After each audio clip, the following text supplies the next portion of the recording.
Welcome to the Learning Pines YouTube. We hope this video helps. You start by confirming your Nexon supports wired Android Auto and that your phone runs the compatible Android version. Plug a reliable USB-C cable into the car's port. Poor cables cause handshake failures. On the car's infotainment, enable Android Auto under connectivity, and on your phone, enable Android Auto and grant permissions for contacts and media. Once done, accept any prompts on both devices and watch the phone initiate the Android Auto interface. This establishes the secure link required to proceed.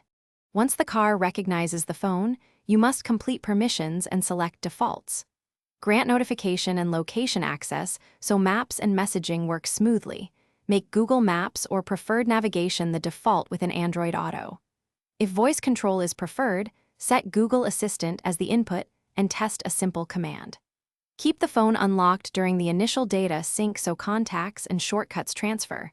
This reduces disconnection. Make sure the infotainment shows the Android Auto home screen. To finish, validate audio routing to car speakers, confirm microphone access for calls and voice commands, and run quick tests. Place a call, start navigation, and play a song. If everything responds, save the car as a trusted device in your phone's Bluetooth and Android Auto settings so future connections are automatic.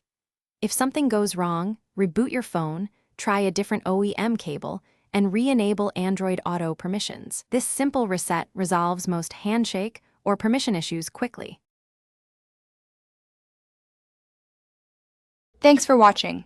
Consider subscribing if we helped you.